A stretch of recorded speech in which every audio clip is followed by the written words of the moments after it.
Y bueno, y entonces ella, bueno, ahora es profesora de arte, de historia del arte en bachillerato y en secundaria, y bueno, historia contemporánea también da.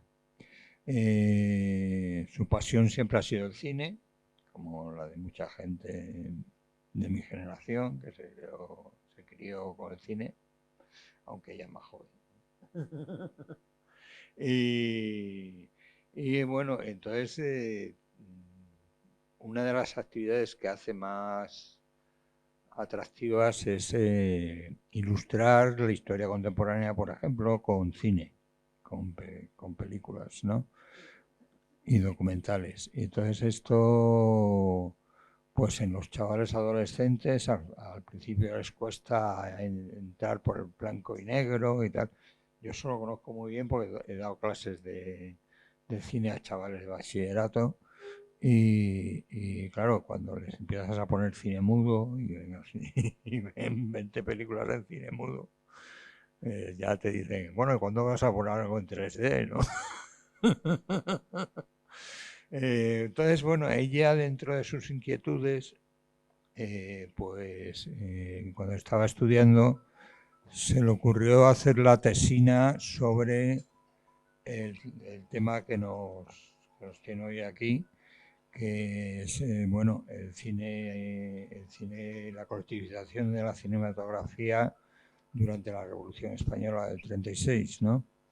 Eh, sí, entonces hizo esa tesina con la idea de desarrollar luego una tesis. La tesis se publicó en un repositorio de internet en el 2008, no sé cuándo la presentaste, pero en el 2008. Y en el 2010, pues un compañero de Extremadura, Gonzalo Palomo, me dijo, ¿has visto esto? Y me envió la tesis. Yo no había leído hasta entonces, y sí que era un tema que había movido, porque por ejemplo en el Festival de Huesca estrenamos la reposición bueno, la reposición de Aragón Trabaja y Lucha, que había estado perdida durante muchos años hasta que apareció en la Universidad de México. Hubo un embajador mexicano que tiene allí fondos, se llevó mucha cinematografía de la República. Y bueno, y otra película, por ejemplo, que se recuperó relativamente de manera reciente, no se recuperó, es que el productor se negó a distribuirla ya, es Carne de Fieras. Carne de Fieras apareció en un fondo que compró a un coleccionista, Tartac, creo que se llamaba, la Filmoteca de Zaragoza, y aparecieron ahí las latas con los brutos y el sonido aparte en cinta abierta, claro, que era lo que se usaba. Entonces no había ni partes de script ni partes de cámara y se hizo el montaje, lo hizo Ferran Alberic, lo hizo por claqueta y viendo las tomas y sí, la verdad es que hizo un trabajo bastante honesto, probablemente bastante próximo a lo que fue la película, aunque dicen que falta un rollo, pero yo no lo noto, ¿no? Pero son cosas que han ido apareciendo que tienen que aparecer más. Ella misma dice en la introducción al libro que es un pozo o sea, es un inicio para seguir investigando. O sea, porque hay muchísimo más. Han llegado a localizar, no sé si 83 títulos en Barcelona y 23 en Madrid. O sea, y hay 44 películas localizadas en Filmoteca Española, ¿no?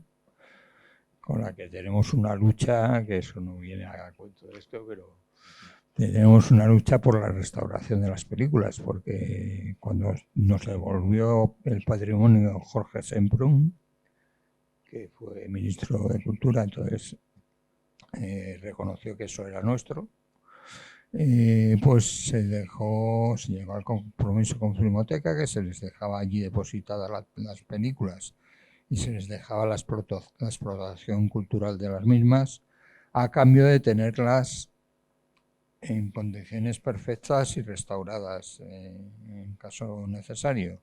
Nunca se hizo mientras estaban en 35, ahora estamos detrás de que las hagan en digital, en 4K, que las escaneen y que se pueda proyectar en una pantalla grande. Pero de momento ahora está todo parado, quitado a un director que era bastante cercano, que era Josecho, han puesto a una italiana que se llama Valeria Camporesi y lo tiene parado. Lo tiene parado, se están restaurando muchas cosas. Por el centenario se restauró del nacimiento de la filmografía de Bardem, de Basilio también se están restaurando, bueno, de mucha... Y ahora les ha dado fondos la Unión Europea y lo que están restaurando, tienen 8 restauradores, es el nodo. El nodo, todo el nodo lo están restaurando. Para eso sí hay fondos.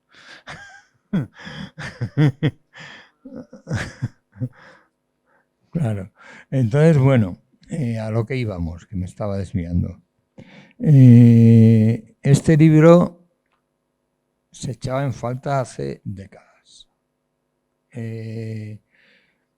Lo que se había publicado sobre el cine anarquista no era específico en ningún momento. O sea, lo más próximo de manera específica fue lo que hizo Perucha en el 77-78. Se pusieron las películas en el Festival de Venecia y bueno, y la primera aparición durante el franquismo de un texto donde aparecieron las películas fue de Carlos Fernández Cuenca, entonces director de Filmoteca Española, pero que antes había sido director del Centro Nacional de Cinematografía y tal, y que tuvo orden de destruirlas desde arriba, pero esto me lo ha contado Mariné.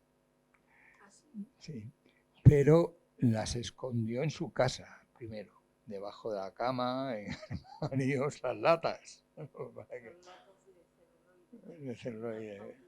Claro, mucho material ardió en el incendio en el laboratorio Riera y bueno, el caso es que hay esas 44 películas, entonces faltaba un libro, ya os digo, que analizara específicamente un fenómeno único en la historia universal del cine, que fue la colectivización de la industria cinematográfica.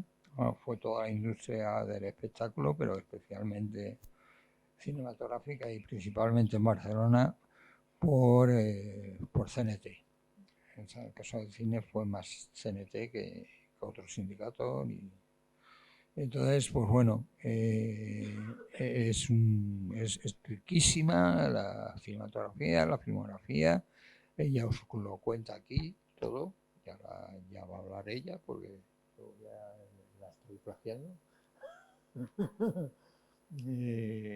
Entonces, yo me alegro mucho de que se haya publicado. Yo fui un poco el impulsor de esta publicación hace ya, cuando entré en la FAL. Se lo dije a Palacios, hay que publicar esto, pero claro, en aquel momento teníamos unas prioridades bestiales, buscar una nave para llevar los archivos y sacarlos de aquí. Había publicaciones pendientes después de tener esto muerto, cerrado y sin hacer nada durante más de 6 años, lo sabéis todos, pues volverle a dar vida, hacer esta reforma, tener este salón de actos, bueno, pues había que darle prioridad a eso y ya cuando llegó Sonia, pues hablamos de esto, de publicar el libro. Y entonces me dijo, pero si es vecina mía. Yo hablo con ella. Y digo, bueno, pues ahí la tienes. O sea, pero es un libro único. O sea, claro, yo había leído la tesis y digo, esto es un material único y necesario. Necesario para estudiar incluso en las universidades, en las facultades de cine, porque es un material que es apenas conocido, aunque se ha ido difundiendo cada vez más, pero aparte de eso, aquí está muy bien explicado, está muy ameno y muy bien ordenadito, y además no tiene esa carga de metodología académica que tienen las tesis doctorales, aunque siempre prima más, yo qué sé, el marco teórico, como decíamos antes, ¿no? Entonces, bueno, las tesis doctorales son pues para ser profe. Para que no tiene- Entonces, el libro por fin ha llegado. Yo creo que es un libro que va a tener su difusión, tarde más o menos, pero va a tener una difusión bastante amplia. Y bueno, es una pena que hayáis venido solo vosotros, se os agradece mucho eso. Y yo creo que nada más, o sea, que simplemente un placer. Y yo estoy muy contento de que por fin pueda tener esto y así me he dedicado. O sea, que por esto yo he insistido en la junta directiva un montón de veces sobre la publicación de este libro. Y es que era necesario. Era necesario. Ahora falta que nos restauren las pelis y todas esas cosas. Bueno, venga, pues dejamos. Te tomo la palabra y este libro le pertenece a Pablo. Sin Pablo, este libro no existiría. O sea, que yo estoy profundamente agradecida y muy, muy emocionada de que después de tantos años se haya hecho realidad, porque aunque mi tesis está sumamente fusilada y era también una de las razones por las que cuando me propusieron hacer el libro, reivindicar también una autoría, porque en las redes ya sabéis que se fusila sin ni siquiera mencionar la autoría. Y entonces era también una manera de reivindicar un trabajo que es profundo y que la investigación eh, académica da sus frutos, ¿no? Y lástima que yo, como me dedico a la secundaria, está pensado para que estemos todas las horas del mundo dedicados a la enseñanza y no tenemos tiempo para investigar, mientras que el mundo universitario sí que está pensado para ofrecer eh, muchas horas de investigación.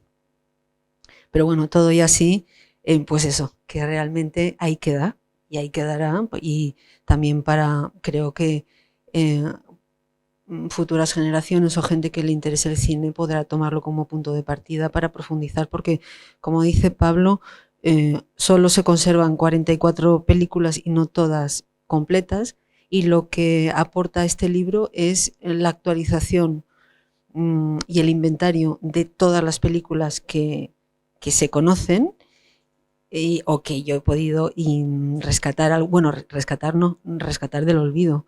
Y como dice Pablo, hay muchos fondos todavía en los cuales podemos encontrar películas. Se destruyó todo, todo lo que había realizado durante la República, todo. Y fue el trabajo de Filmoteca durante 10 años. Fueron buscando en todos los archivos europeos hasta hacer un catálogo que se publicó en el 96, que es la base y el punto de partida de cualquier persona que quiera dedicarse al estudio del cine durante la Guerra Civil, y fue mi punto de partida también. Y claro, en aquella época hubo gente que marchó al exilio con películas de celuloide que las enterró y por lo tanto se destruyeron.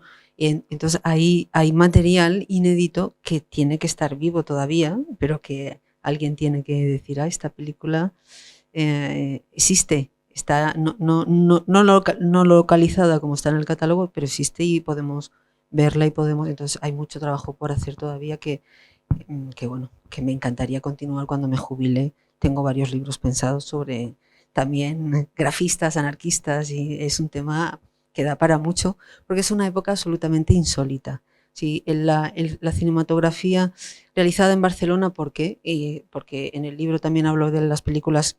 De Madrid solo se conservan 3 películas, porque el fenómeno de la revolución se produce en Cataluña.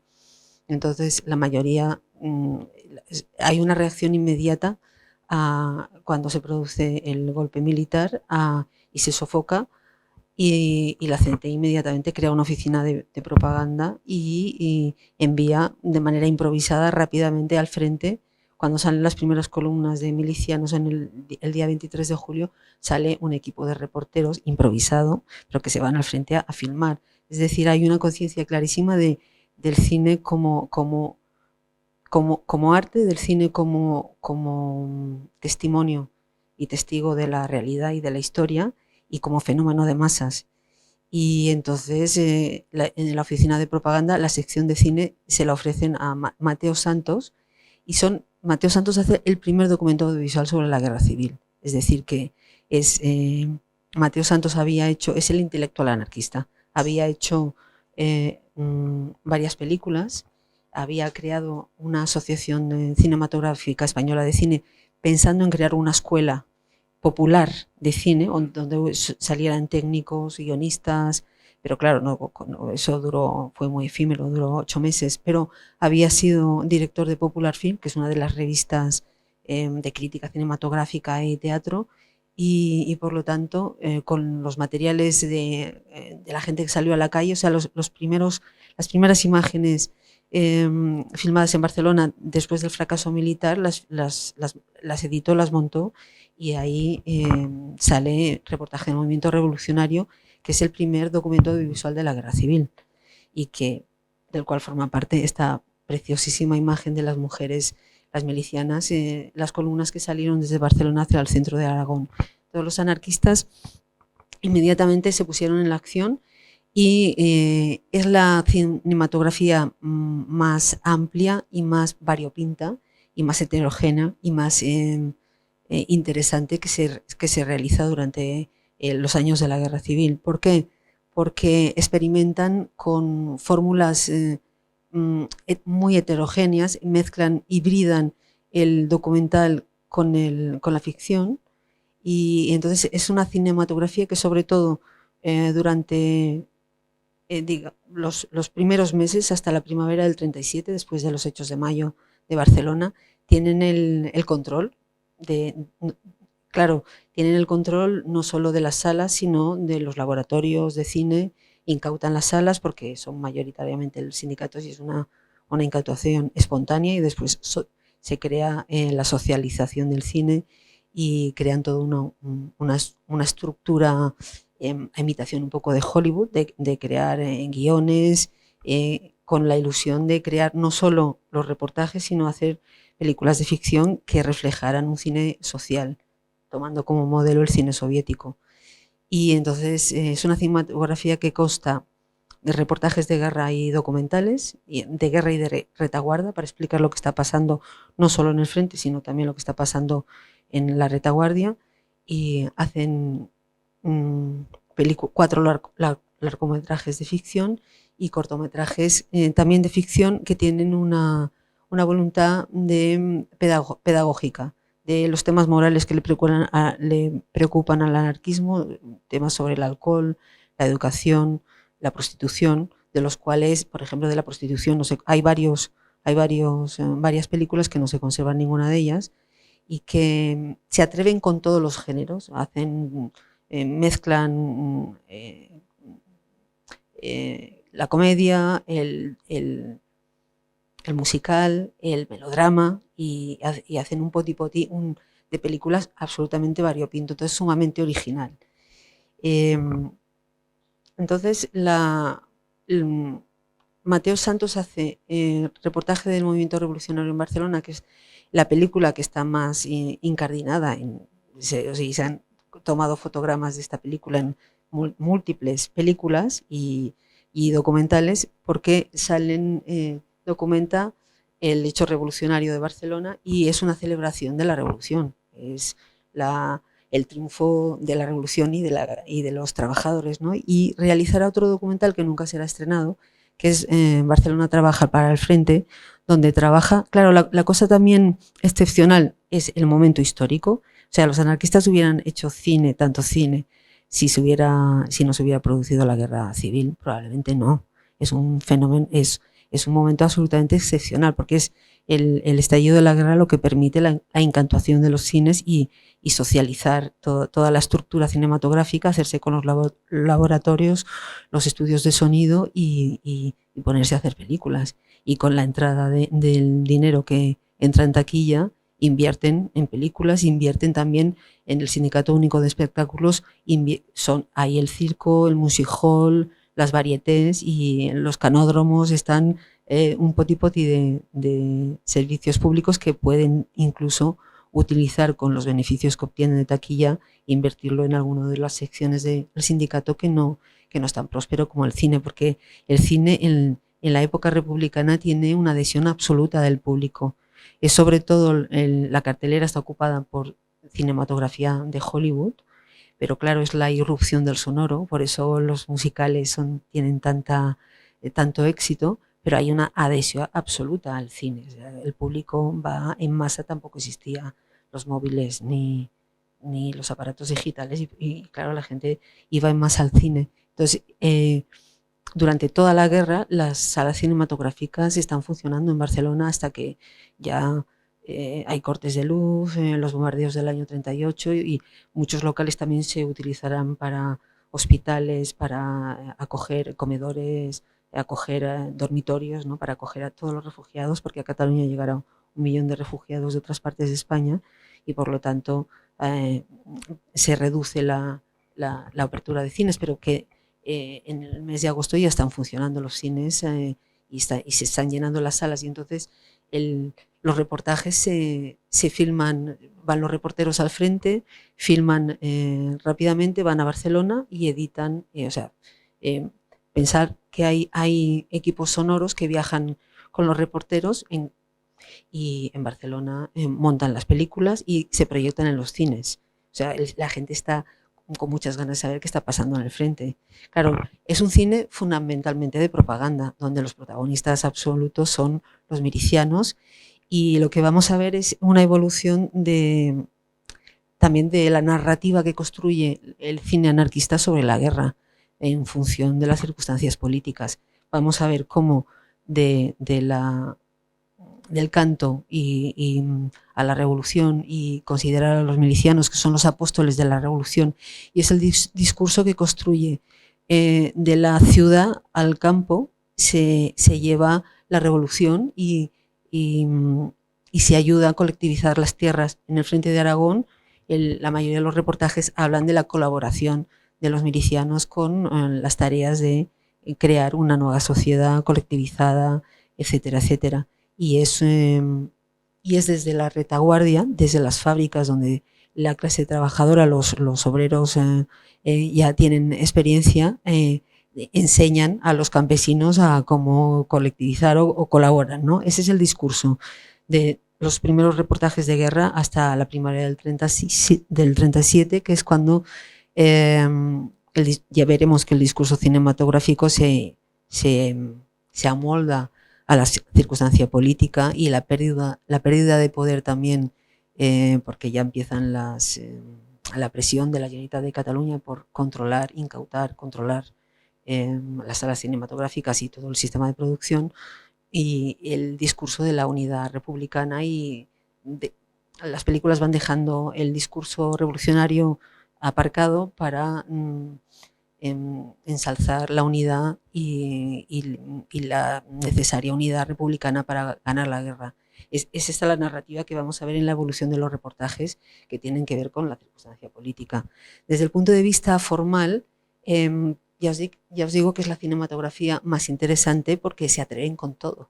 Es decir, mezclar experimentan todo tipo de hibridaciones. Es decir, reportajes que son puramente de guerra introducen secuencias que son de ficción y entonces tenemos a los milicianos actuando como si fueran actores, se introducen diálogos como si se hubieran captado en el momento dentro de la diágesis de la película, y al contrario, crean películas de ficción donde meten fragmentos documentales donde vemos a los trabajadores de las fábricas o la actividad de la ciudad de Barcelona y entonces son son unos documentos visuales que van más allá de la pura propaganda, que es la base, son documentales de propaganda, pero que desde el punto de vista fílmico son muy ricos, porque hay todo tipo de experimentaciones y además actúan de una manera también muy, muy espontánea y se atreven con todo tipo de género y por lo tanto transgreden, ¿no? Experimentan cosas que en ese momento pues son más vanguardistas, también teniendo como modelo la experiencia del cine soviético, ¿no? Os iré pasando imágenes. Las imágenes de arriba son las de un reportaje del movimiento revolucionario en Barcelona, que es la celebración de haber conseguido parar a los golpistas y empezar la transformación de la sociedad, ¿no? Y es un canto a la revolución. Y Barcelona trabaja para el frente, que no se llegó a estrenar. Es una película de una factura extraordinaria. Yo creo que es uno de los mejores documentales que se filmó en la guerra. Y porque interviene Robert Pocher, que es un cineasta suizo, que es un fotógrafo excepcional y es más profesional, ¿no? Y entonces hay unos planos muy cuidados y enseña cómo se colectivizan diversas empresas que son de alimentación. Y es una película de factura muy bonita, pero que no se llegó a estrenar porque es cuando en otoño del 36, el mercado de abastos, que estaba controlado por la CNT, pasará a estar controlado por la Generalitat cuando se deshace el Comité de Milicias Antifascistas y entonces hay toda una pugna, empieza a haber el racionamiento de alimentos, empieza a haber una pugna también con el PSUV que acabará llevando el mercado de abastos y entonces no se estrena por circunstancias políticas. Por eso el documental insiste mucho en nos llaman unos desorganizados y demostramos que nosotros podemos llevar adelante las colectivizaciones, las fábricas funcionan muy bien, hacemos nuestro trabajo, distribuimos los alimentos en el frente y en la retaguardia y es un canto que es una reafirmación de que las cosas funcionan porque hay una gran pugna política detrás, ¿no? Os he dicho, porque he cogido un poco a la babala las imágenes para ilustrar. Yo soy una enamorada de todo este cine. Son películas absolutamente preciosas, con unos planos que toman, por ejemplo, esto es también de reportaje del movimiento revolucionario en Barcelona, toma el modelo soviético, los contrapicados. Estos son los ángeles de la revolución que saldrán de Barcelona y que es el discurso de no hay victoria sin revolución. Y entonces es un discurso muy enardecido, muy, muy grandilocuente, muy exagerado, pero está lleno de giros donde se producen estas mezclas, que es lo que le dan tanta riqueza, ¿no? De los milicianos que hablan o, por ejemplo, llega un momento que están en Bujaraloz, que es el centro de la columna de Urruti, esperando el que llegue el papel de la imprenta y entonces introducen un pequeño diálogo ficticio que le da muchísima riqueza a la película, le da amenidad y es lo más genuino del cine anarquista precisamente, ¿no? Las milicianas saliendo hacia el frente de Aragón como unas más y estas imágenes quedarán para la historia, ¿no? Las mujeres como ardientes guerreras en igualdad de condiciones que los hombres. Y entonces los escenarios de los reportajes y los documentales de guerra son Aragón, que es de donde saldrán las columnas de Barcelona, Madrid, porque a Madrid irá una guarnición de la columna de Urruti, con Durruti, como bien sabéis, murió allí, y la retaguardia de Cataluña. Y entonces hay muchos reportajes de denuncia, los bombardeos, de filmar la destrucción de la guerra para criticar y obviamente denunciar, ¿no? la destrucción de la guerra y después ya estarán las películas de ficción y los cortometrajes. Entonces, fijaros, hay una que es característico de todo el cine de la República, cuando está el dispositivo cinematográfico en acción y la gente de la cámara, la complicidad, el saludo a la cámara, aunque denuncie que por lo tanto hay un dispositivo ahí detrás que te está filmando, pero hay muchísima complicidad con la cámara, ¿no? Entonces la filmación, digamos que también de las masas de niños, de la gente en la calle, que cuando ven la cámara saludan y alegremente, ¿no? Esto le da a las películas, son muy entrañables, ¿no? A todos los documentales. Fijaros, estos milicianos tan jóvenes, ¿no? Entonces, lo que vais a ver, os he seleccionado algunas imágenes para que veáis a que esta evolución que os he dicho de los milicianos, las mujeres codo a codo con los hombres en igualdad de condiciones luchando en el frente de Aragón, y cómo se irá transformando el discurso. Entonces, tenemos escenas que también son muy interesantes desde el punto de, claro, yo hablo también como historiadora, desde el punto de vista antropológico, etnográfico. Vemos el trabajo en el campo, cómo colaboran los milicianos con los campesinos. Vemos esas pequeñitas escenas de ficción que le dan mayor inclusive verosimilitud y le dan un carácter más entretenido a los reportajes propiamente de guerra, que serían muy aburridos. Y también tenemos que comentar cómo era el montaje de las películas, porque las cámaras tampoco se podían aproximar muchísimo a los bombardeos, y entonces filmaban luego las escenas más dramáticas, los puntos de clima trágico y dramático, una muerte en directo. Esto luego se reproducía, se hacía ficticiamente para luego incardinarlo y que diera esos puntos de drama para hacer más ameno el relato, ¿no? Y que hubiera momentos emocionantes, ¿no? Porque filmar una guerra es muy aburrido, ¿no? Si no hay momentos dramáticos. Entonces, esas introducciones de pequeños diálogos, de momentos de clima trágico, dramático, son lo que le dan la carta de la naturaleza y el sello original a la cinematografía anarquista que se hizo en esta época. Durruti, que aparece muy poco, es solamente brevemente en Aguiluchos de la FAI, y aparecen algunas imágenes de Durruti. Lo que os decía, ¿no? Como en cuanto ven el objetivo, todos levantan el puño en señal de solidaridad y de complicidad con la cámara, ¿no? Que es el saludo en toda la zona republicana. Y aquí pues veis también todos estos reportajes documentan no solo la revolución, sino la vida en el frente, achicando el agua de las trincheras, la cocina, la vida en trincheras. Por ejemplo, los reportajes de Madrid se ve muy bien. Los reportajes de Madrid abarcan del 36 al 37. También se ve muy bien el cambio de discurso de la revolución a la unidad republicana para ganar la guerra, pero documentan perfectamente la vida en guerra, ¿no? Y desde cualquier punto de vista son sumamente interesantes. Las imágenes son muy ricas.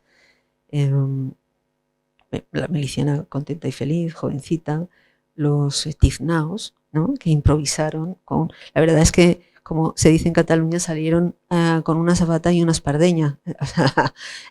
Se improvisaron, ¿no? Con metales, con colchones, incautaron coches particulares, y las columnas son, si veis las películas de Aguiluchos de la FAI hacia el frente de Aragón, son de lo más exótico y variopinto, porque claro, salen con los coches, con colchones, camiones, bueno, de todo, hasta bicicletas. Y luego la toma de Sietamo, que forma parte de los reportajes de la serie, que es una serie de 4 capítulos de Aragón, Aguiluchos de la FAI en el frente de Aragón. Os lo enseño porque he puesto toda la secuencia, porque es un asalto de un pueblo de Huesca, que fue una victoria para los republicanos, pero que se tomó casa a casa durante la noche.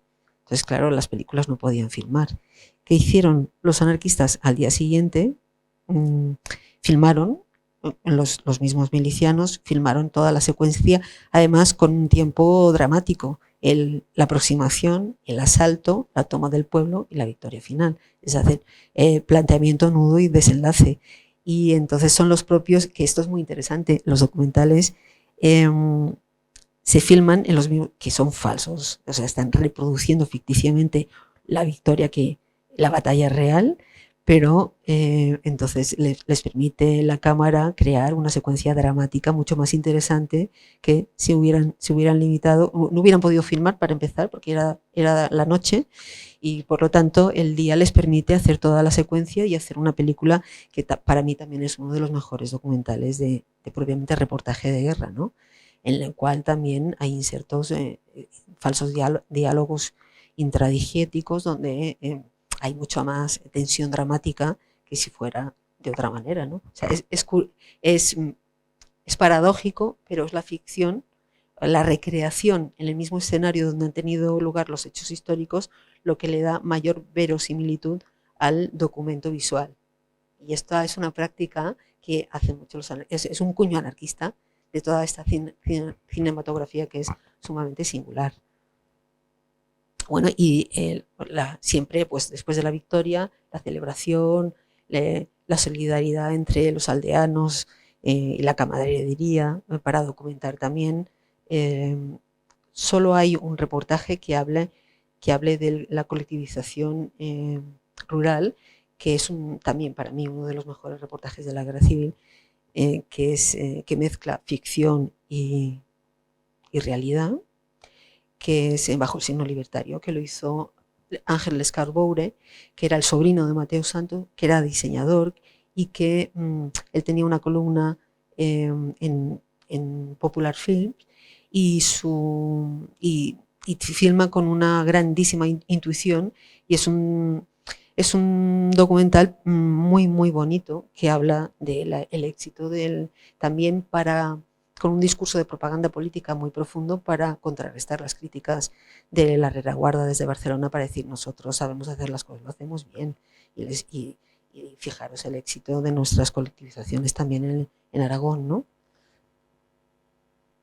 Entonces, bueno, tenemos aquí hecho una mezcla un poco para que veáis los modelos cinematográficos. Es el cine para el reportaje, es el cine soviético, con esos grandes contrapicados, para ensalzar también la dignidad de los campesinos, de las clases más humildes.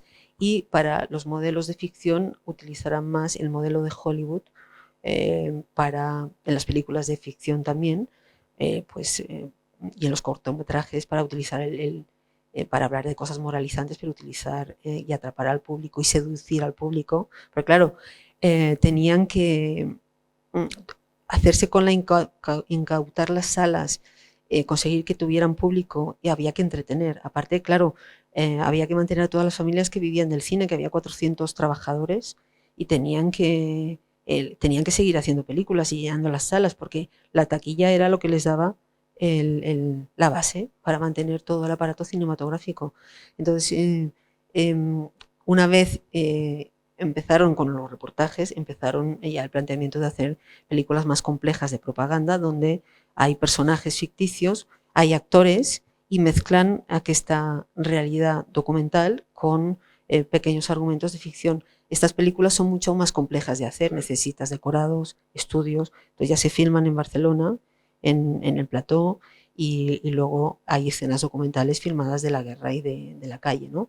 Pero es una producción mucho más compleja, donde es la propaganda, y aquí sí que utilizan el modelo de el arquetipo. El héroe es el trabajador, porque es el protagonista, que tiene que ser un perfecto marido, un trabajador ejemplar que forma parte del comité para hacer la revolución, y se utilizan arquetipos en películas muy simples con un mensaje de reforzamiento de los ideales anarquistas, ¿no?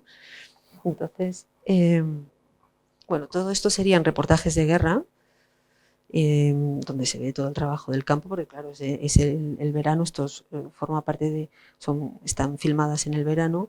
Esto forma parte de Bajo el signo libertario, que filma cómo se reúnen en asamblea, cómo hablan los aldeanos, ¿no? Las gentes mayores del pueblo. Aquí Comuna Libre, la Alianza Fraternal de Brihuegas, otro pueblo de Aragón. Y la denuncia de la retaguardia, lo que está pasando, los bombardeos sobre la población civil en Cataluña, y la asistencia. El fotograma de arriba corresponde con uno de los primeros bombardeos, y hay un entierro de asistencia masiva, y los diferentes bombardeos como denuncia, ¿no? Como temas, el tema obviamente es la guerra, pero se van incardinando siempre hay la presencia femenina en la retaguardia. Las mujeres están, una vez se las obliga a abandonar el frente, la vida en retaguardia, su labor como trabajadoras, y entonces siempre aparecen secuencias que son muy bonitas, secuencias documentales, las mujeres trabajando en las fábricas, trabajando para el frente, para sus hermanos del frente, el discurso y es una de las también características, ¿no?, que aparece a lo largo de todas las películas, la presencia femenina con mucha dignidad, como clase de trabajadora. En todas las películas hay en el discurso anarquista la valoración positiva del trabajo, el trabajo manual dignifica al hombre, la alianza del trabajador con la máquina es una metáfora del progreso, y en alianza con el hombre es el propio dinamismo de la máquina. En las películas aparece como la metáfora de la transformación de la sociedad. Y entonces también hay, por ejemplo, Barcelona trabaja para el frente, secuencias del dinamismo de las máquinas como metáfora de esta transformación revolucionaria que se está produciendo en la retaguardia, ¿no? Eso ya sería Madrid, son los reportajes de Madrid que abarcan desde el otoño y la primavera del 37, y ahí también vemos la evolución del discurso de la narrativa que se construirá sobre la guerra. Durante toda la guerra se proyectaban películas, los cines estaban abiertos, había asistencia masiva a los cines, si no había cortes de luz podían proyectar perfectamente, y había camiones que proyectaban películas. Los marinos de Krostan, que es una película soviética, es una película que se llevó al frente y la vieron, vamos, todos los milicianos y después soldados en los diferentes frentes. Es decir, había camiones que se iban con películas y para entretener y mostrar, y para hacer también propaganda en el mismo frente. Eso es en un cine de Madrid donde se está proyectando esta película. Todas estas fotogramas son de Madrid, de los reportajes, que es como la continuidad que hicieron documentar la columna Durruti.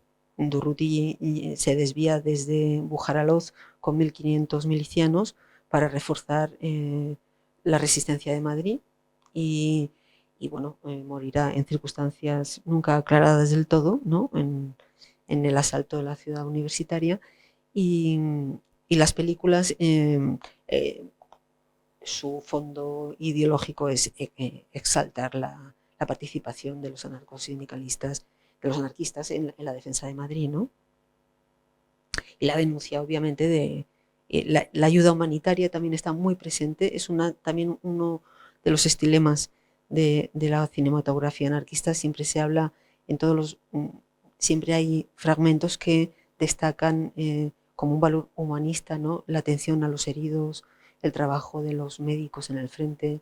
Le dedican una atención que forma parte, ya digo, del estilo de los reportajes anarquistas en la guerra, que serían estas secuencias. También en las películas de ficción, por ejemplo, este fotograma es de ¿Y tú qué haces?, que es una película de ficción donde se mezcla documental y ficción, pero ya hay un guión, una familia protagonista de la película, y la hermana que trabaja en la retaguardia como enfermera, ¿no? Y siempre hay dedicado a una atención preferente al trabajo humanitario de los médicos y enfermeras, tanto en la retaguardia como en el frente, que corresponderían, son de diferentes documentales, pero también es uno de los estilemas de la cinematografía anarquista, como un valor, ¿no?, la ayuda, el trabajo humanitario que hacen los profesionales de la sanidad, la Cruz Roja en el frente.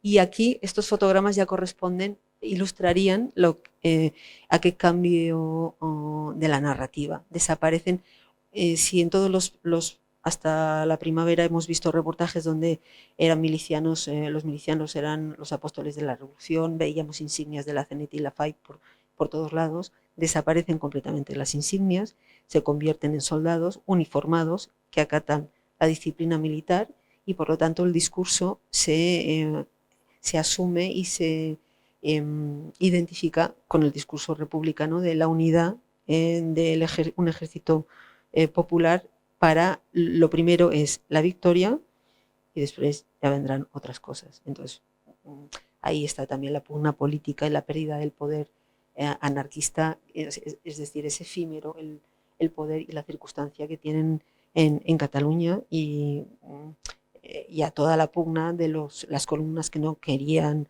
militarizarse, ¿no? Y desertaban, y la columna de hierro, por ejemplo, que fue a Teruel, eran absolutamente refractarios, ¿no? A acatar la disciplina y convertirse en soldados a las órdenes de un militar, etcétera, etcétera. Y entonces, ¿qué pasa con el cine? Que pierde esa frescura, pierde esa emoción que tenían los reportajes donde había un discurso mucho más grandilocuente, pero habían esas escenas, pierden, digamos, lo que tiene el cine, lo que aportan los anarquistas de vanguardia, de investigar, de probar, de atreverse con todo. Entonces se convierten en documentales mucho más anodinos, ya no hay esa grandilocuencia, ya no hay esos giros de la voz narrativa que a veces se mete con lo que está pasando y dice, venga, compañeros, adelante. Y hay esos juegos narrativos que son originales, desaparece completamente. Entonces se convierten en documentales mucho más anodinos, que no, desde el punto de vista formal ya no hay giros, ya no hay intervenciones de la voz narrativa, entonces se convierten pues, en una cosa mucho más estandarizada. Entonces todo lo que ganan, digamos, en una unidad narrativa lo pierden en frescura cinematográfica y se convierten en documentales pues, que ya han perdido, digamos, esa gracia, esa espontaneidad que tenía toda la primera parte de la filmografía de guerra, ¿no?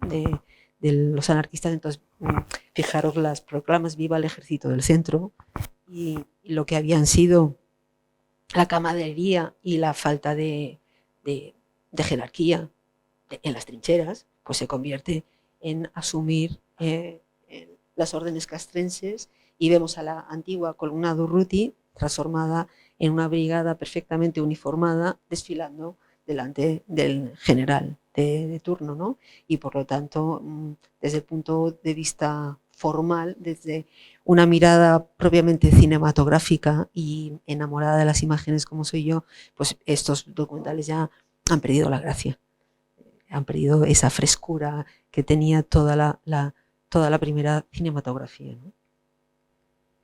En cuanto a la guerra, eso, ¿no? Veis aquí a la columna Durruti, Durruti ya estaba muerto, pero si hubiera visto esto, pues claro, no sé qué hubiera comentado, ¿no?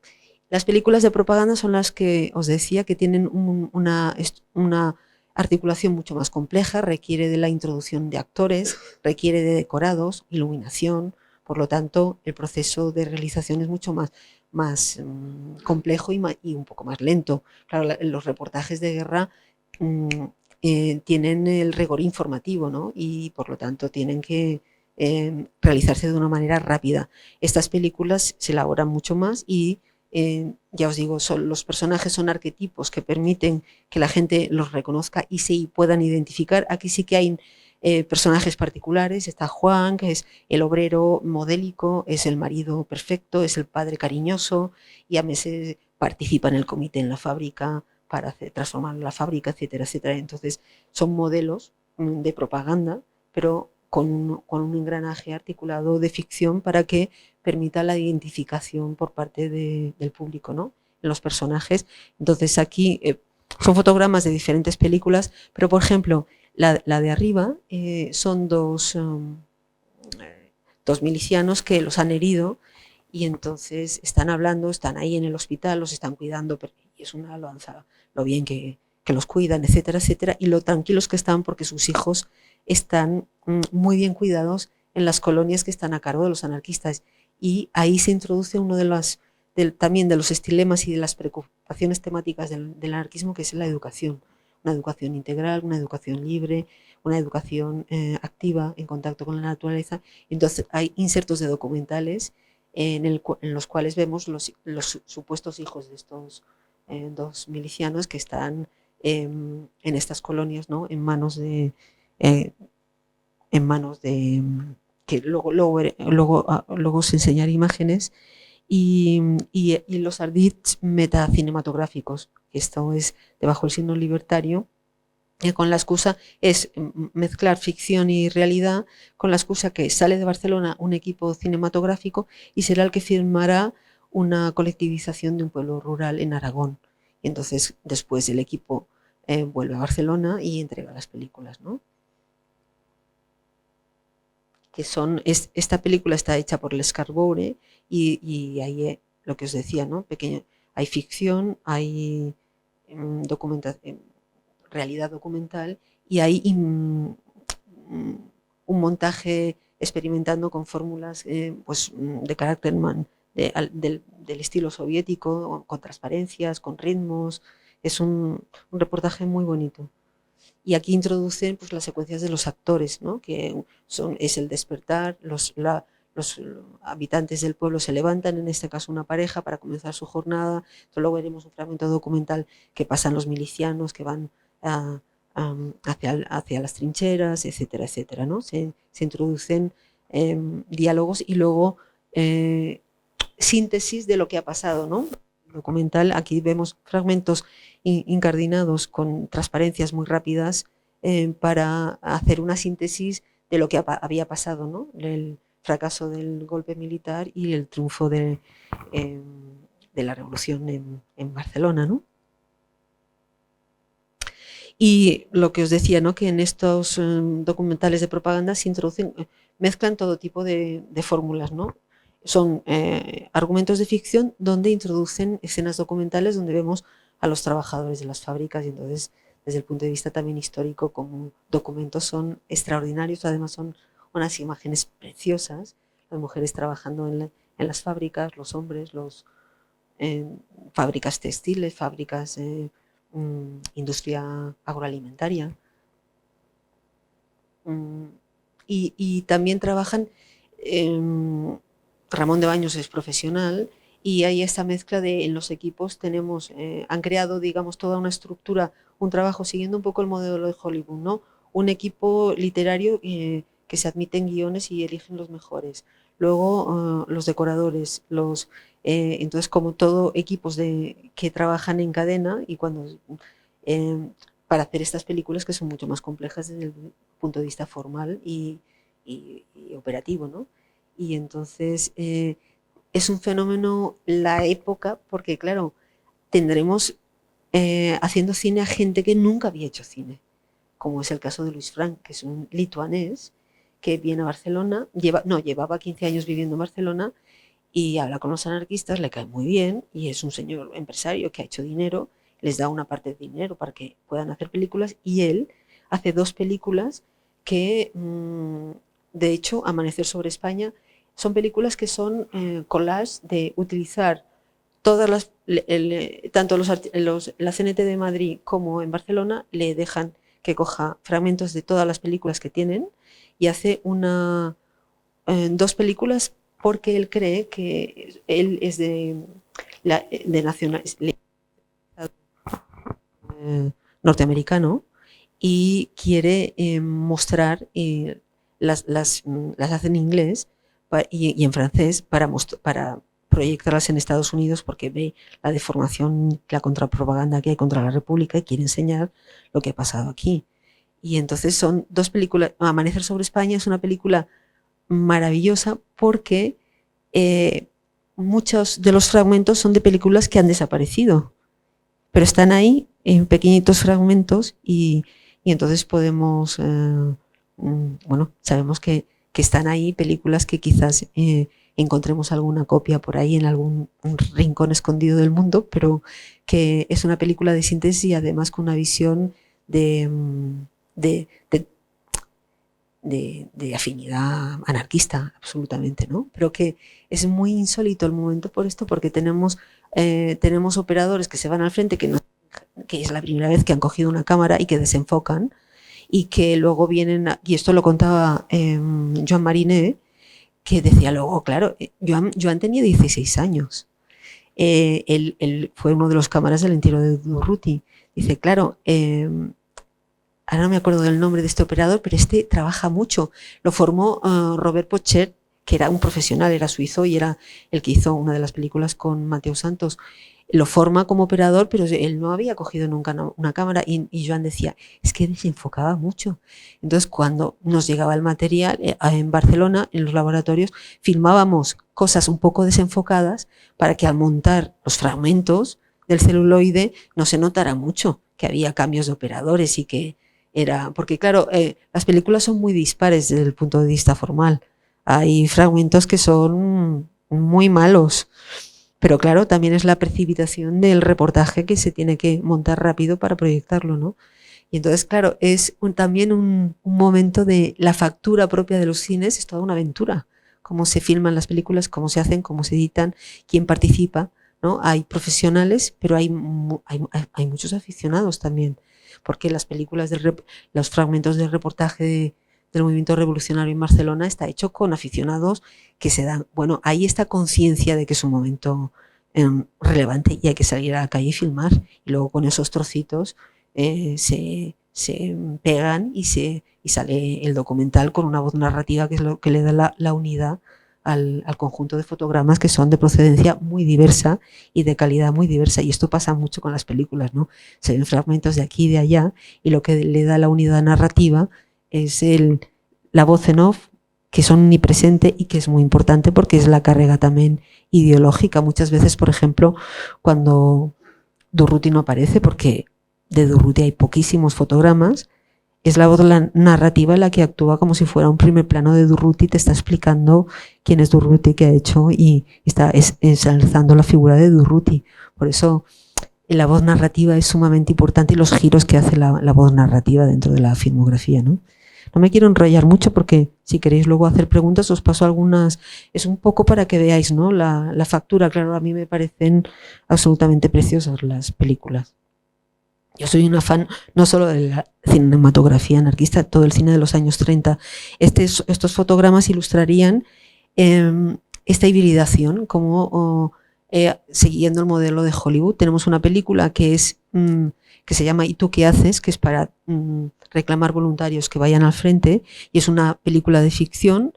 Y de repente vemos una escena que va el protagonista a este café donde vemos una orquesta de música, de jazz, y se entretiene la cámara en mostrarnos al más puro estilo Hollywood, y una escena, una secuencia entera de una pareja bailando.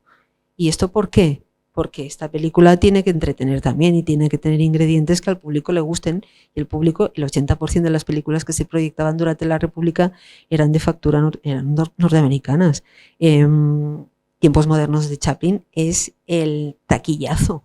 Está durante un año en cartelera y la gente no deja de ir a verla. Entonces hay estos ingredientes en la filmografía anarquista de introducir estas escenas que son de puro entretenimiento sin más tipo de consideración, es decir, que se atreven, ¿no?, a hacer estas mezclas, que es lo que lo hace singular y extraordinario. Y esta también es una película que híbrida, es La silla vacía, que también es un guión de ficción de un burgués que está ahí mirándose, está en las terrazas de Barcelona tomando café y cervezas y se va al frente como voluntario y acaba muriendo, que también es muy curioso, ¿no? El final de la película, si quieres llamar a que la gente vaya al frente y lo haces morir en directo, es como un poquito triste, ¿no? Pero bueno, así eran, se atrevían a hacer unos guiones muy, muy, muy agosarados. O esto es una secuencia de Amanecer en España, de Luis Frank, donde vemos lo que no se pudo filmar en directo, que es la resistencia, ¿no?, de los golpistas. En este caso, imaginaros la transgresión, porque es un sacerdote, ¿no?, utilizando ahí las armas contra a favor del golpe, ¿no? Entonces, claro, o por ejemplo las ocupaciones de tierras. Bueno, son imágenes muy bonitas, son fotografías preciosas. O vemos aquí, por ejemplo, la ocupación de tierras, que también pues sería una ficción, ¿no? Estaba ficcionalizado para darle ese punto ágido, dramático, interesante, ¿no?, al reportaje.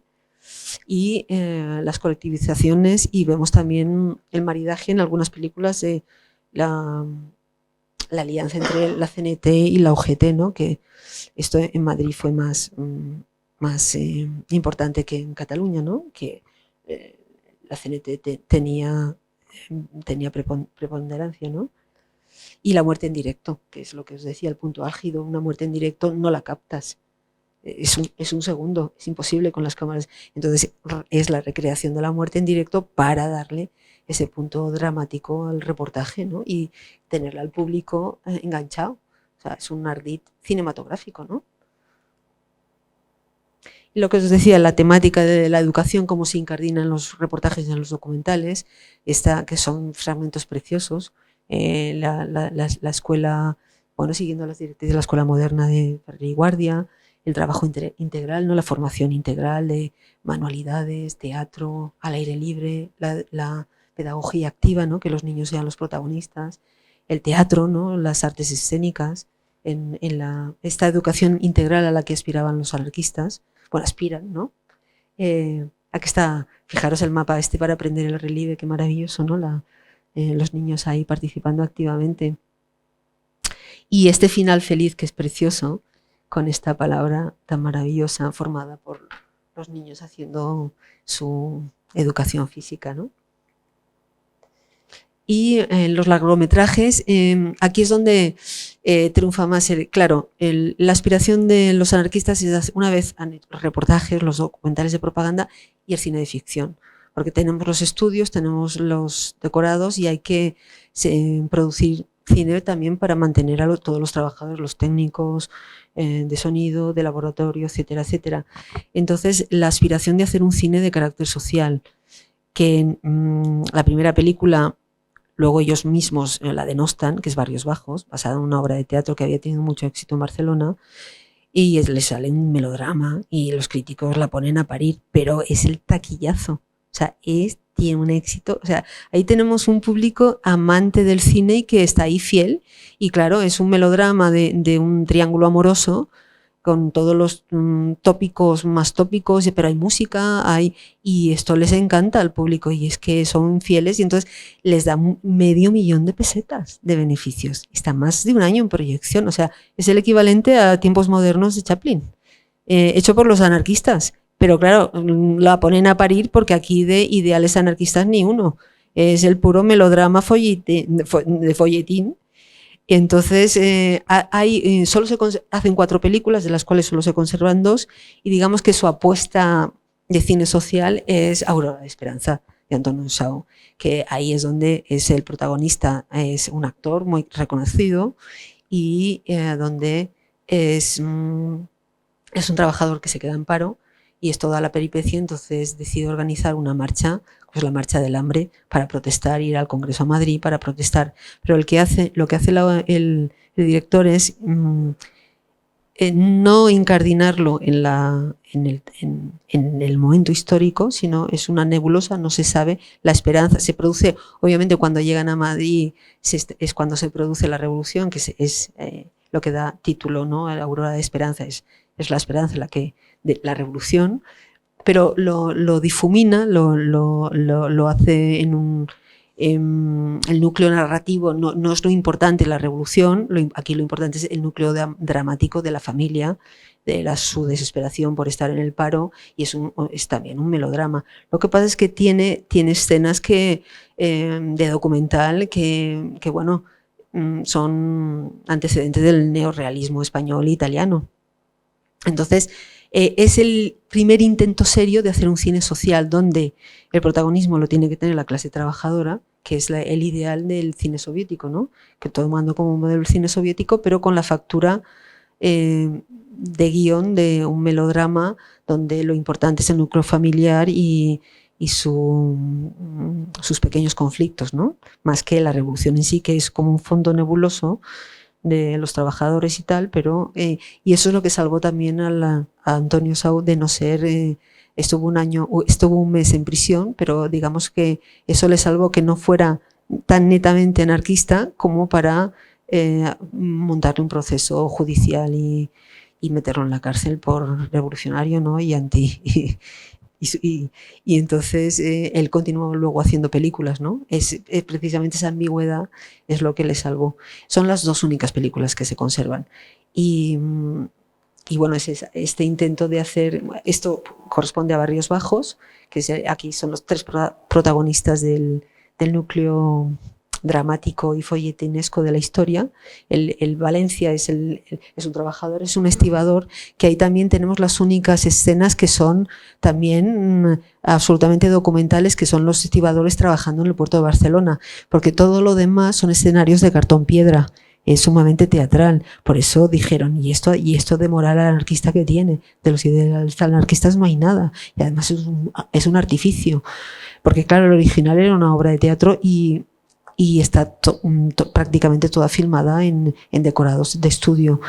Pero ya os digo que esta película la respaldó el público y bueno, fue un bombazo porque eso permitió, con las ganancias de taquilla de Barrios Bajo, permitió hacer otras películas y son películas que en la primavera del 37 ya estaban listas para estrenar y Aurora de Esperanza, hubo un cambio en el comité, bueno, porque no os he explicado la organización, ya lo miré, no os lo puedo explicar todo el libro, así os lo leéis.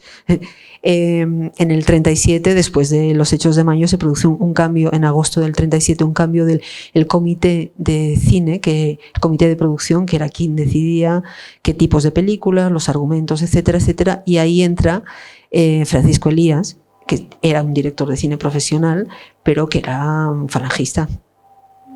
Y entonces él hace Nosotros somos así, que es la última película de ficción que no se conserva, que es basada en una obra de Jacinto Benavente, que es ya un ambiente burgués, que les costó, le dicen, la película del millón, porque les costó un pastón producir esta película.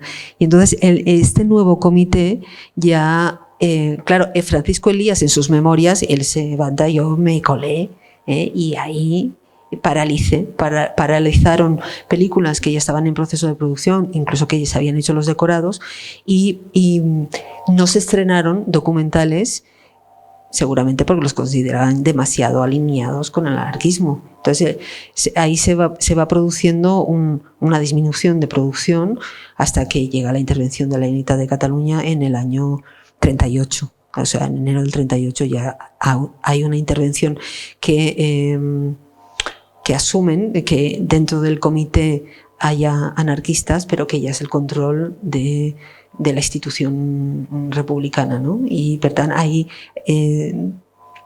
desaparece la producción anarquista en el año 38. La última película que se conserva es la de es la de Mateo Santos, ¿no? Ahora sí. Es la de Luis Frank, Amanecer sobre España. Me he ido de un tema al otro, no sé, era para que veáis un poco la factura. Hay actores profesionales, esto es Barrios Bajos también, al estilo de Hollywood total y absolutamente, ¿no? Y también los personajes son arquetipos. Aquí es una mujer angelical, en la obra original era una descarada, no tenía ningún tipo de tabú, y aquí es una mosquita muerta que la protege el Valencia y es a mitad de su casa y trabaja para salir de las urpes de un proxeneta. El Valencia, que es este estibador, le consigue trabajo en la taberna que él frecuenta y de donde vive, que tiene alquilada una habitación, y la transforman en un ser angelical, ¿no? O sea, nada de mujer transgresora, fuerte y revolucionaria, sino todo lo contrario, es un modelo muy convencional, ¿no? Esta es de Aurora de Esperanza, el marido desesperado porque está en el paro, y bueno, aquí también hay la contradicción de él está en el paro, la mujer consigue trabajo como maniquí en una lencería, y entonces está en un escaparate en ropa interior, y entonces él llega y cuando ella le ha engañado y le ha dicho que está trabajando, cosiendo y etcétera, y cuando ven lo que está trabajando irrumpe en la escena y dice que él, mientras él pueda, su mujer no tiene que trabajar y en fin, monta ahí un numerito muy de lo más patriarcal, ¿no? O sea que también están, claro, en el seno del cine se produce un gran debate, ¿qué películas tenemos que hacer? Si hacemos películas de moral netamente anarquista, con enviar nuestro mensaje, el público que le gusta el cine de Hollywood. Entonces hay que hacer un equilibrio. Nosotros necesitamos entrada en taquilla y ahí se produce un debate muy profundo, ¿no? Bueno, no podemos dejar de hacer, o sea, no podemos dejar de atraer al público porque si no nos quedamos sin la entrada al principal sustento, que es la taquilla. Y entonces ahí se produce todo un gran debate sobre qué tipos de películas hacer, ¿no? Y ahí Mateo Santos se lamenta diciendo, bueno, no acabamos de producir un cine netamente anarquista que fuera transgresor, que mostrara los ideales y que la realidad bonita también, bonita, del pueblo trabajador, ¿no? Esto es el de Aurora de Esperanza, que está filmada en Barcelona, que también es una anécdota que me explicó Mariné, que en una de las escenas también la más interesante es que se están manifestando en la calle y entonces llamaron a la policía porque la gente se creía, ostras, ya volvemos a tener un conato revolucionario aquí, una insurrección. Y cuando llegó la policía tuvieron que aclarar y entonces tuvieron que hacer unos paneles explicativos diciendo, estamos rodando, no se lo crea, esto es un rodaje, para que la gente no se asustara, ¿no? Y luego tenemos los cortometrajes, que son películas de ficción, que es todo el programa moralizante, ¿no? De higienización de costumbres, que es los tres grandes temas: el alcohol, sobre el cual hay múltiples carteles, el tema de la prostitución, y que un tema que abordan las mujeres libres, y el tema, y no se conserva ninguna película, que la abordan desde los dos puntos de vista, desde el punto de vista documental, pero son cortometrajes muy breves, de 10 minutos, pero no se conserva ninguno, hay uno que se llama Francisca, Mujer Fatal, que seguramente se aborda desde una vertiente cómica el tema, y sería interesantísimo poderlo ver, ¿no? Pero son películas que no se han conservado. Y entonces tenemos el tema de la educación, el tema de la prostitución y del alcoholismo, que entrarían dentro de este paquete de hacer películas para difundir nuestra moral, ¿no? Y un trabajador alcohólico es incompatible. Y por lo tanto, además lo hacen de una manera muy cruel en esta película, porque la última, que es un marido que le pega al alcohol, y su mujer es una maestra, que la figura de la maestra, entonces ella lo alecciona y lo humilla y le canta a las 40 delante de los niños, ¿no? Para que se dé cuenta. Él acaba dejando de beber, pero su amigo se convierte en un alcohólico empedernido, ¿no? Y acaba ahí medio borracho, y entonces es la moralina, ¿no? De no bebas, ¿no? Que iba acompañada de toda una campaña, ¿no? De anuncios, carteles, etcétera, sobre un borracho es un parásito, además te elimina la capacidad revolucionaria, ¿no? No bebas porque te aturde, ¿no? Y no eres una persona activa. Hay toda una gran campaña y mucha literatura sobre el tema, ¿no? Y para acabar ya, el que que esto pues, es absolutamente original, y que esta película yo la descubrí gracias a Pérez Perucha, que cuando hizo el doctorado, una de las sesiones la hizo Julio. Y se fueron los alumnos y yo me quedé con Julio y viendo películas. Y me pasó Nosotros somos así, que es este musical, que es un cortometraje protagonizado por niños, donde por supuesto es una película de ficción, donde también se ponen fragmentos documentales, pero hay claqué, hay jota, son los niños haciendo numeritos musicales al mejor estilo de Hollywood. Y fijaros esta niña, que es la encarnación de Shirley Temple, que en aquel momento en Hollywood era una estrella, ¿no? Y es también para atraer para un musical que sea atractivo. Y es la historia, el argumento es un niño, un repipi burgués, que se acaba convirtiendo porque su padre ha sido un colaborador con los sublevados y se lo llevan a prisión y lo condenan a muerte. Y entonces los niños, como es su amiguito, median, aunque él los había despreciado porque él es un burgués y los niños de los trabajadores le parecen poca cosa, van a mediar delante del comité para que intenten salvar al padre, por lo menos que no lo maten. Y entonces él, cuando se da cuenta que los niños han mediado por su padre, se convierte ideológicamente y entonces valora el trabajo, el obtener el sustento con el sudor de su frente, y es toda una metáfora, un folletín, ¿no? Pero bueno, que esto solo lo hacen los anarquistas. Este tipo de cine tan fresco, y también para hablar porque las niñas organizan una macroasamblea y las niñas reivindican su derecho a hablar, ¿no? Para reivindicar la igualdad femenina. Y bueno, con esto yo creo que os he hecho un marco un poco atropellado para daros a conocer un poco lo que contiene el libro, el libro habla de las 44 películas y trata de hacer una panorámica para dar a conocer el contexto de las películas, porque mucha gente seguramente, claro, yo cuando hice la tesis, estamos hablando de hace 15 años, yo venía a Madrid, me encerraba en la Filmoteca, estaba Alfonso del Amo como director, me dejaba ahí tranquilamente y ya sabía que yo a las 8 de la mañana estaba ahí viendo películas. Y actualmente se hizo ese paquete de DVDs, pero luego ahora están colgadas en internet. Todas se pueden ver, prácticamente todas, yo diría que todas. Lo digo porque si hay que vender de la fundación el paquete, pues que vale la pena comprarlo, desde luego.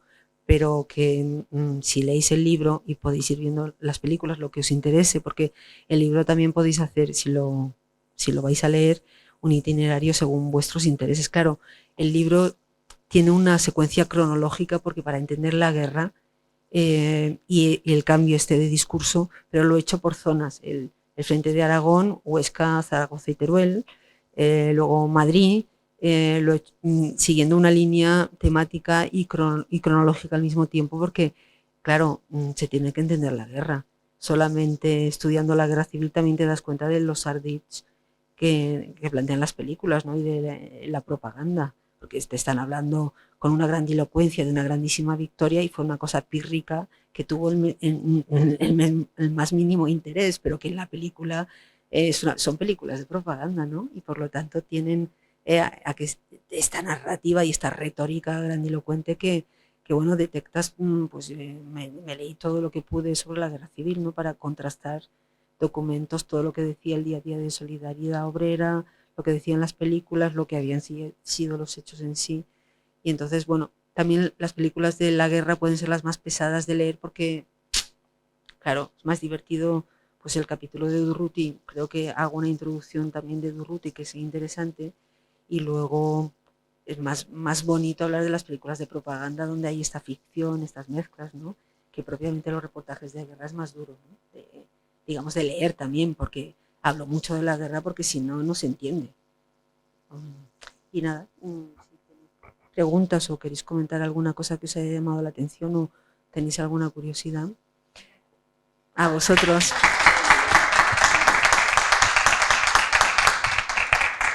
No sé si me he enrollado demasiado, ¿no?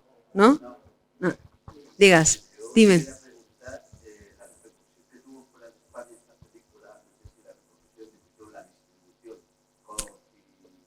A un cierto nivel. Es Solidaridad Internacional, la CIA, hizo y proyectaba películas. Tú antes has comentado lo de México. México, Gamboa, aquí vino una comisión en el año 37 de mexicanos que vino y se llevaron películas precisamente para proyectarlas, y de hecho Gamboa hizo un periplo por diversos estados de México para recabar ayuda para la República. Entonces se vieron algunas de estas películas, se vieron porque se las llevaron y por eso se conservan. Gamboa era un aficionado al cine. Yo el primer archivo que fui a ver fue el de Gamboa, que su sobrina es que lo custodia porque no tuvo hijos, y también me dejó ver parte, pero es un archivo, por ejemplo, que yo no he podido hacer un análisis exhaustivo, pero es que tiene un archivo de fotografías y películas, y ahí hay algunas películas que aquí no se conocían. Entonces hubo la UNAM se las llevó para custodiarlas y conservarlas, porque es muy importante que estén en Filmoteca, pero si no desaparecen estas películas, desaparecen, son de acetato. El celuloide es película química, nitratos, exacto. Exacto, entonces, ¿por qué lo decía? Ah, sí, porque se conservan copias precisamente porque se proyectaron en el extranjero y se quedaron allí. Se llevaron copias para recabar ayuda para la República. Pero, por ejemplo, las películas anarquistas se ven en el ámbito interno. Las instituciones republicanas, que enseguida pensar que entre agosto y noviembre las organizaciones obreras son las que hacen cine, y no solo los anarquistas, se pueden hacer cine todos. Pero enseguida las instituciones crean sus departamentos de cinematografía y hacen reportajes. Por ejemplo, en Cataluña la Generalitat crea una productora que se llama Laia Films, que hace noticiarios estupendos de factura y de 10 minutos y los hace en francés y en inglés para proyección internacional, porque claro, la República se queda sola, no hay nadie que le ayude. Entonces, para recabar ayuda internacional, y se proyectan y CIA proyecta películas precisamente para eso. Y Luis Frank, que se va a Estados Unidos, que la guerra ya está a punto de acabar, pero él se va a proyectar Amanecer sobre España para que se entienda lo que está pasando. Pero ya es prácticamente el final de la guerra. Entonces, las películas anarquistas en el extranjero tienen una limitación, una difusión limitadísima, no es en estos casos excepcionales de CIA o de extranjeros que vienen a ayudar a la República. Aquí hay muchísima ayuda humanitaria, que vienen múltiples organizaciones no gubernamentales a ayudar humanitariamente, ¿no? En la zona republicana. Y desde las instituciones republicanas harán por proyectar películas para explicar lo que está pasando, porque claro, es muy fuerte la contrapropaganda fascista. Pensar que el reportaje del movimiento revolucionario, un copión se lleva a Alemania, y antes de que se estrene en Barcelona, que se estrena en agosto del 36, ya se está proyectando en noticiarios como en Alemania, y se la llevan a Venezuela para recabar ayuda para los fascistas, y ya están diciendo que la República es un caos, y la secuencia está en las que se ven las momias. Claro, escoges unos fotogramas, cambias la banda narrativa, la voz en off, y ya tienes un discurso diciendo que España, la República es un caos, que matan a las monjas y las violan, y un discurso furibundamente antirrepublicano diciendo que es un caos, para recabar ayuda. Y antes de que se estrene en Barcelona un reportaje, ya se ha proyectado en Alemania y en Venezuela, cambiando la banda sonora y diciendo que la República es un caos y que ayuda para poner orden, ¿no? Es más fuerte la contrapropaganda fascista que la contrapropaganda republicana, porque es el papel de Gran Bretaña y de Francia es penoso, ¿no? Dejan a la República completamente sola. Hay estos neoríbens con Tierras de España. Ah, sí. Que hay también cineastas americanos que vienen aquí, me acuerdo ahora, Parker me parece, que hace películas a favor de Franco. Y ahí hay una pelea también. Claro, aquí pensar que cuando estalla la sublevación militar, iba a comenzar la Olimpiada que se organizaba en Barcelona. Por eso hay tantos fotógrafos extranjeros y periodistas, que muchos marchan, pero muchos se quedan. Por eso la guerra civil está tan fotografiada. Se quedan a fotografiar. Y además, en ese momento ya pueden hacer secuencias de fotos, ¿no? Que Capa es, digamos, el mito de Capa, ¿no? Pero entonces hay muchísimas imágenes de la guerra civil, y que son y por eso también vienen tantos brigadistas. Bueno, aparte de la campaña que hacen las organizaciones obreras para ya que ayuda humana, ¿no? Ya que no hay ayuda oficial por parte de los gobiernos supuestamente democráticos, pues por lo menos que a esta ayuda humana, que fue más moral que efectiva desde el punto de vista militar, ¿no? Pero que fue muy importante para la República, las brigadas internacionales que ayudaron, ¿no?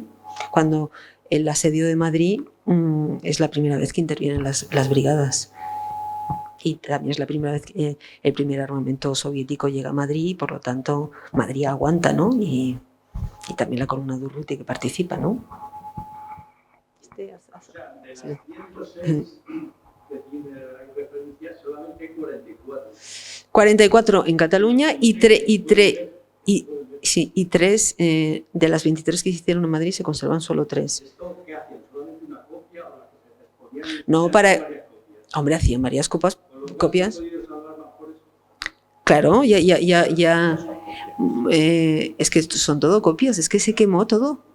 Se quemó todo en los... o sea, cuando llegan los nacionales, cuando llegan las tropas militares a Barcelona, incautan el cine y se llevan todas las películas. Intentaron salvar y flotaron un tren que salía desde la estación Magoria, que ahora ya no existe, que está en el sur de la ciudad de Barcelona, y ese vagón desapareció. Eran películas que las querían llevar a Francia para rescatarlas. Desaparecieron. Y entonces, ¿qué hicieron? Se llevaron todas las películas a Madrid. Las pusieron en un depósito. Bueno, tú sabrás más de eso que yo.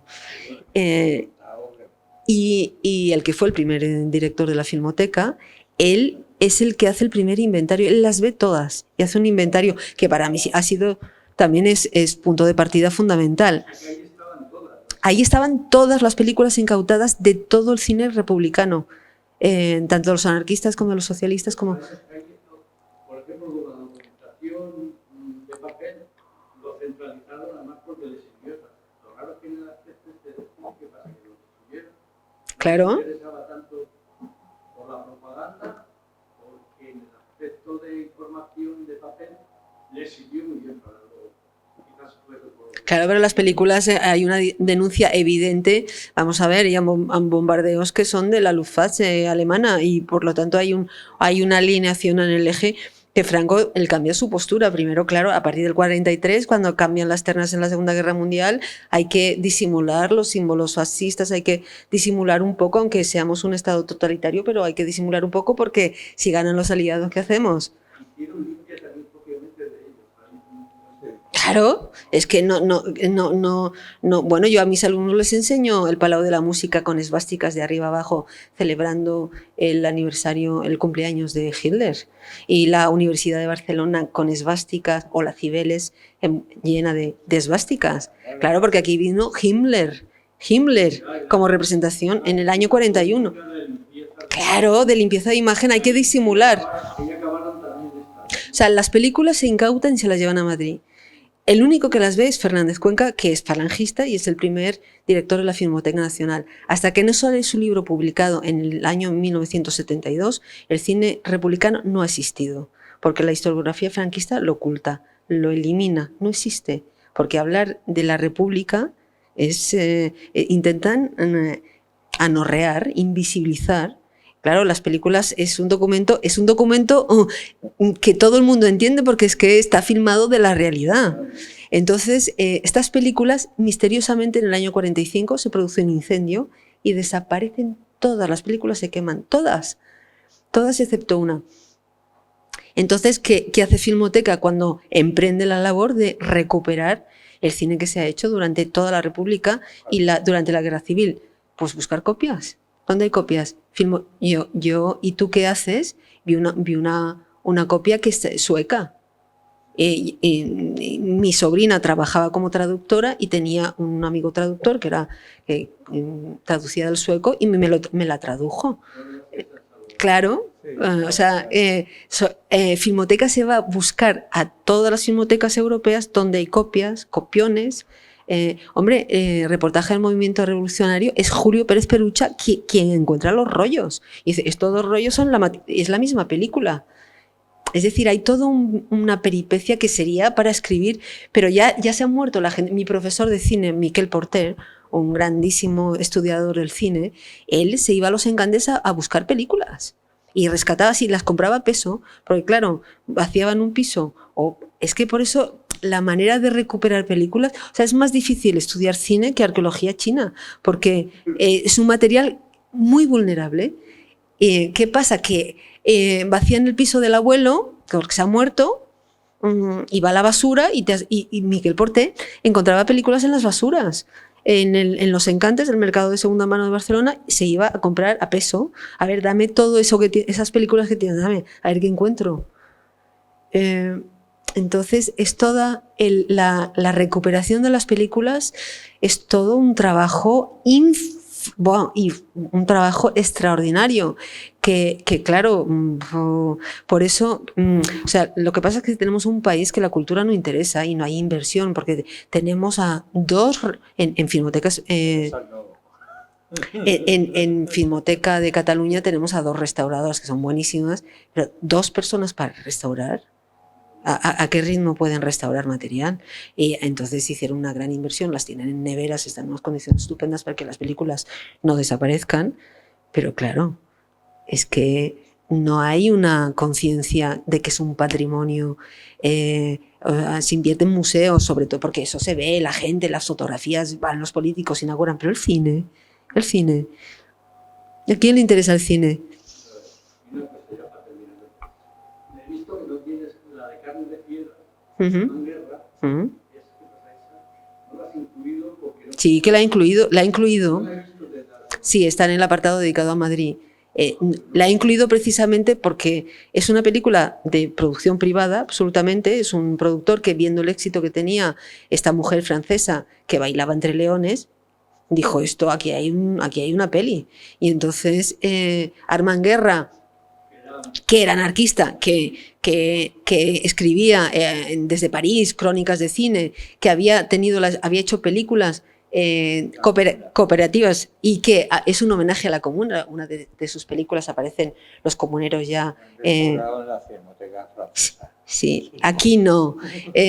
Hizo películas en un sistema eso está explicado en el libro, de un sistema de cooperativa donde también los trabajadores hacían de extras y salían en las películas. A él la CNT le encargan filmar, está filmando cuando está ya la sublevación militar en Madrid, Carne de Fieras, pero es una producción privada, no es una producción de la CNT. Sí, ya verás que la he incluido porque es una película tan maravillosa que... Sí, claro, no es una producción, es una producción que hace un anarquista, que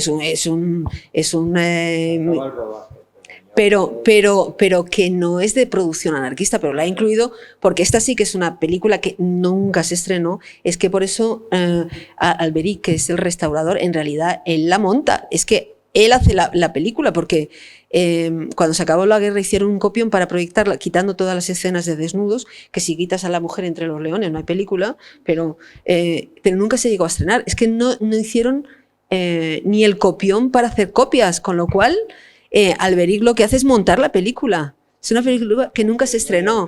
Partiendo de que no sabía qué toma era buena ni qué toma era mala. Claro, aquí sí que hay un rol de mujer totalmente transgresora. Una es una artista que hace striptease entre leones y es francesa y vive con el domador, sin casarse, y la otra se divorcia porque él es un boxeador y la encuentra que le pone los cuernos, y entonces decide divorciarse como la cosa más natural del mundo. Y es una bailarina de cabaret que exhibe su cuerpo sin ningún tipo de tapujo ni de tabú, y son 2 mujeres absolutamente liberadas. Y además se habla del divorcio como una cosa de lo más natural. Entonces es la película más transgresora. El rol de Rosita, que era una actriz muy reconocida en Barrios Bajos, es de... claro, es de una mujer apocopada, y estas mujeres son... ahí es donde está la idea de la igualdad de la mujer, etcétera, etcétera, ¿no? Es mucho desde el punto de vista moral. Bueno, claro, tú estabas viendo a Imperio Argentina cantándole guindas al pavo. Si se hubiera proyectado esta película de la bailarina entre leones y la otra bailando y moviendo el culo, pues obviamente hubiera sido un éxito total de taquilla, vamos, seguro que hubieran inundado las salas cinematográficas, el público con devoción, ¿no? Pero claro, y sí que hablo de ella porque es que es una película maravillosa. Y el personaje de Armand Guerra se merece una película y un libro, ¿no? Sí, la Malatesta lo editó con Antonio Fontanillas y participó, sí.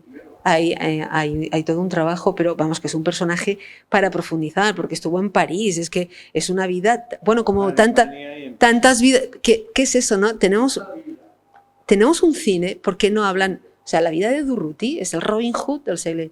Es un Robin Hood, pues se merecería, no una, si fuera en Norteamérica hubieran hecho 400 películas sobre Durruti, porque son personajes con vidas absolutamente novelescas, o sea, es que no hay ficción que pueda superar las aventuras de estas personas, o Hernán Guerra, que estuvo de corresponsal en París, que estuvo en Alemania, que son raros, o sea, por ejemplo, ahí citas, ¿cómo se llama? La de Ramón de Baños. ¿Y tú qué haces? ¿Y tú qué haces? Sí. Pues Ramón de Baños... Bueno, y su hermano son los que hacen las películas pornos de Alfonso XIII. Claro, son las películas que se pueden ver en el Museo Erótico de Barcelona. Podéis ir a ver todas las películas pornos que eran para uso de proyección privada de Alfonso XIII y sus amigachos. 6.000 pesetas por película, sí. Pues ahí están, sí, y Ramón de Baños pero él y su hermano eran cineastas profesionales. Y él también participa en la producción anarquista. No, hay para investigar y para hacer, a mí me parece apasionante. Apasionante. Pues esa, mira, por contaros una anécdota, ¿no? Nosotros hicimos un ciclo... Sí. ¿Te lo aguanto yo? Bueno, nosotros hicimos un ciclo en el Festival de Cine de Huesca en el 2004, que eran sobre todo películas del Frente y la Retaguardia, ¿no? Con la gente de allí. Asistió Martín Arnal. Martín Arnal estuvo participando en las colectividades de Siétamo. Que sabéis que Siétamo, el nombre del pueblo viene de 7 amos. 7 amos eran los que... En los aguiluchos de la FAE. Entonces, bueno, tenían que colectivizar, pues no, además se perdían las cosechas. Pero había un amigo suyo mayor que él, entonces él tenía 80 y tantos años, uno que tendría 90 y muchos, que había estado en las colectividades de Manjón, y cuando sale, cuando se proyectó Barcelona trabaja para el Frente, y cuando sale la colectivización del Hotel Ritz por UGT y CNT, y la comilona que dan allí para los obreros y no sé cuánto, pues lo que dijo en el debate el compañero Esteban Jón, dice, o sea, nosotros aquí partiéndonos los lomos para mandar sacos de patatas a Barcelona y eso... Y ellos comiéndose no me lo he encontrado, pero tengo que decir que a día de hoy los libros de texto de historia de alumnos de secundaria y bachillerato siguen identificando el anarquismo con el terrorismo y ya está. Y entonces hay que hacer la labor de hablar de la parte constructiva y la cultura obrera, que es importantísima, y que son los subalternos, la cultura subalterna, pero que es que hay una conciencia extraordinaria de que hay que crean un campo riquísimo, y eso hay que darlo a conocer. Yo lo hago con mis alumnos, que se quedan de pasta de boniato. Pero hay que hablarles de la actividad cultural del movimiento obrero en general. No solo son los anarquistas, hay una conciencia que ahí sí que coinciden en la República precisamente a darle este valor ¿no? En el artículo 1 de la Constitución, una república de todos los trabajadores. Señores, que no solo es el modernismo y la producción a partir de una burguesía, ¿no? Que hay mucho más, pero falta reivindicar y hacer esta labor histórica rigurosa de demostrar el aspecto constructivo, porque efectivamente yo es que me rebelo contra eso, y a mis alumnos les estoy hablando de historia de España contemporánea y les hablo de los atentados del Liceo, etcétera, pero en su contexto y una secuencia que está incardinada con otros hechos históricos, no como el anarquismo igual al terrorismo, perdoneu, pero no es eso, ¿no? Pero eso es ignorancia, ¿no? Claro, es que... Es que ya estuvo en la Pompeu Fabra, que es distinta. No, yo tuve la suerte de hacer el doctorado y venir un Julio Pérez Perucha, una sesión de cine, y fue suficiente. Es decir, que mi tesis tampoco encajaba con los proyectos de investigación de la Pompeu, porque están en otras líneas, pero hacer eso es política. O sea, si hay cátedros o gente que desprecia es por ignorancia. Y claro, Y luego hay que también reconocer los primeros, Romain Roubert, historiador de cine, son marxistas y entonces tienen también una visión o incluso en su propia biografía han sufrido efectos también de abusos que los hubo, ¿no? Y en Barcelona. Su familia, les pasaron cosas con los anarquistas, etcétera, entonces tienen sus prejuicios también vinculados con una biografía personal. Y entonces hay que, claro, yo lo he hecho totalmente desprejuiciada, yo estoy enamorada de estas películas y de muchos de los ideales del anarquismo, vamos que tengo una afinidad y una simpatía, ¿no? Pero no es eso lo que me movió a estudiar el cine anarquista, fue pues eso, buscar el rigor en las clases. Yo tengo una voluntad de investigar, de darles a mis alumnos lo mejor y fuentes primarias. Y entonces buscar documentales y mostrarles para que ellos se hagan sus propios juicios, ¿no? Y yo en los ámbitos académicos que yo, por ejemplo, yo voy mucho al Ateneo Libertario de Gracia de Barcelona y he ido allí a enseñarles películas. Allí les proyecté Carne de Fieras para luego hacer fórum y debate y donde puedo enseño las películas he ido a México y enseñar las películas en la UNAM, o sea... Claro, sí, toda la razón. Perdona, porque claro... Muchas gracias por...